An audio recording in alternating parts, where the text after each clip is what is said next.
Okay, I'm Kai Weaver from Falcon Figures, and Charles Cabell. We're back doing the next section of Napoleonic Wars. Beer and Pretzels, Everyday Wargamer. We're going to be going through the movement and action section of the rules. Oh, excuse us, we have to move our beer and pretzels. They keep getting in the way. Okay. Troops just won't fight without beer and pretzels. All right. So, first of all, simple things. Remember our infantry in column, move 6. In line, move 4 inches, and inches, excuse me, 6 inches, 4 inches. In skirmish, which is open formation like this, they move 9 inches. Okay, cavalry, and this is a line of type, moves 12, or this is column, and in line, it also moves 12. Now, units in a road in a march column, or column of 2s, will move double the movement rate on a road. Same way with the infantry. So infantry in column on the road will move 12 instead of 6. Okay. We generally use tape measure, so it shows how far that the guys can move. Okay. Infantry units have several actions they conduct during a player's turn. So this is kind of going over a little bit what we did before. Okay. They can take 2 out of 3 actions.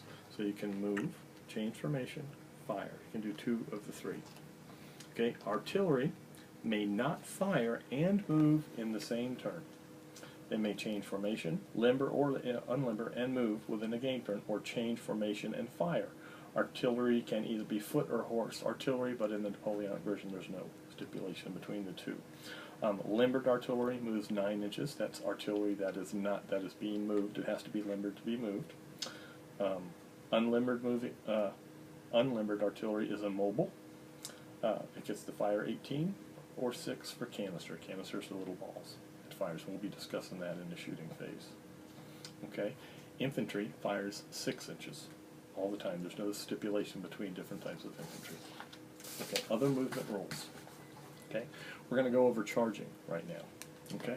Charging the enemy is considered movement. It's considered your movement action. It's not a special movement. It's just something you decide to do.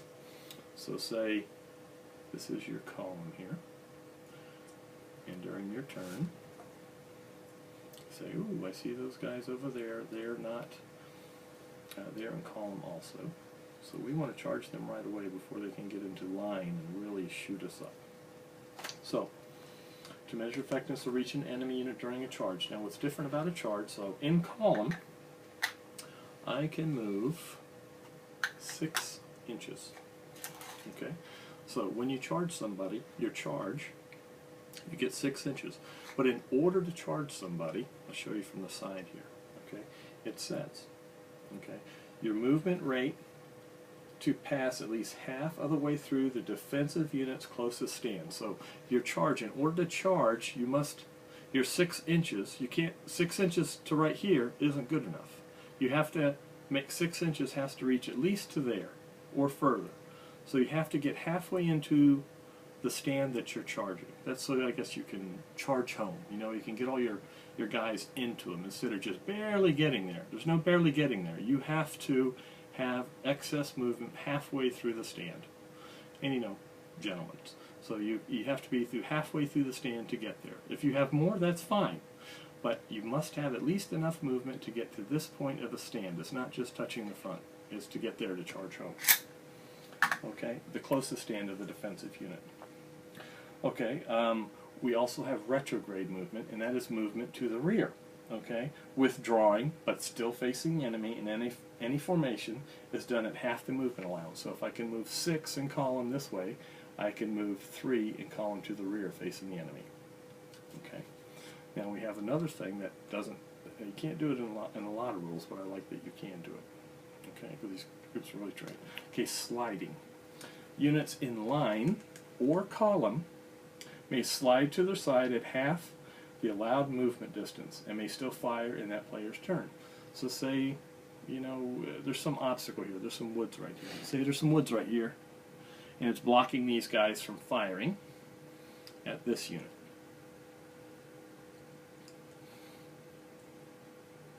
Or say it's blocking part of that unit, so they can't fire enough. They can't get the vision on that unit. Because in the game, remember, if one stand can fire, all of them but see, the woods are blocking them somewhat. However, if suddenly we can move half our move to this side, so which is in line, we can move 4 inches. So if we can move 2 inches to the side, right? 1, 2. This allows us now to what? Get one stand that can fully see the enemy within 6 inches. So now the entire unit is allowed to shoot at that. So you can move side to side at half the line movement rate. Okay, wheeling. If you want to wheel.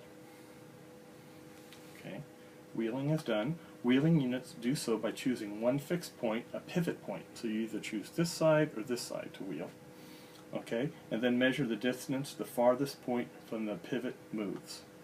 So you move here and you want to move, you've got 4 inches, so you move.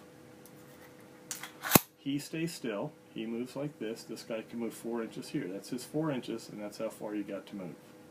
And you do the same thing for a column, which the furthest point is this, so they actually get to turn quite a bit more, right? So 4 inches. He pivots, and he can move this around almost to there, I would say, somewhere around there. I actually have a nice little clear chart that shows you actually the dot measurement. We'll use that next time. For all of their movements. We've got a nice chart here that they've provided. Roads, it tells you extra stuff through terrain. And that's what we're going to talk about next, the terrain effects of movement. Okay. In this game, generally, if you're going through an obstacle, or over an obstacle, it's -2 inches. So we're going to show this is a hill. It's a 1 grade hill. This means there's 1 step up here. Okay. These guys want to march over here. They're trying to get over here to do some battle with these guys. So they've got 6 inches of movement. So we're going to put our tape down. 6 inches, we'll put them here. However, to cross this barrier costs 2 inches. So we know we're going to cross the barrier, so we're only going to get 4 inches of movement. Okay, so we're going to move 4, and we've paid the price for that hill now. Okay, because it costs 2 inches to get there. Now we're going to set him there, but we've paid the cost for that hill. They've moved their 6 inches. Okay, so their movement's done. Okay, it's the same way with over here. We've got woods. We got troops entering the woods, except for it's a little bit different in the woods. In the woods, it costs you.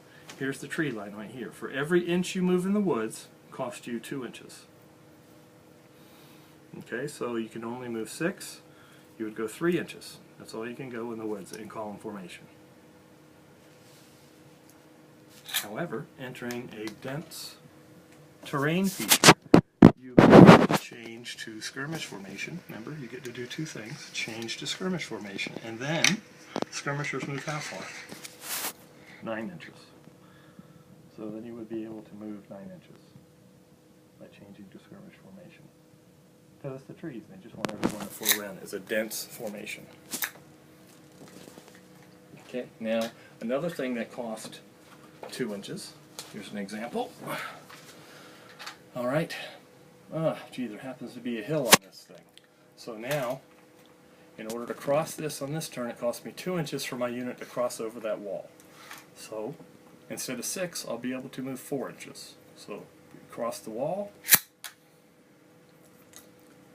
Oh no, we've knocked the wall down. Sorry, Charles, we destroyed your wall. Okay, so we've moved our 4 inches. And after doing that, we can still fire. And we can still fire if we want to. Okay, now, if you have a hill that's 2 levels up, you spend the 2 inches for 2 levels. You just, and with with the terrain, it's mostly general. You discuss it at the beginning of the game. You have a stream. Is it going to cost to move through the stream? How much for every inch? Is it going to be 2 inches or just 2 inches to cross it because it's small? So you put your terrain down, you discuss the features and what they're going to cost to movement before the game begins. So it's entirely up to the players. So you could just have it there for looks if you want to and no effect. Now, the terrain cost, like going up a hill, you pay going up, you do not pay going down. I should have said that earlier. So you pay going up, but not on the downside of the hill. But the most important thing is before you play the game, both players discuss this terrain feature is a solid wall. This is a one-step hill. You know, this field is a muddy field, so it's dense terrain. It's tough to get through. These are really thick woods, and like we discussed when we were playing here, these are just trees for looks, but this is dense woods over here. Okay.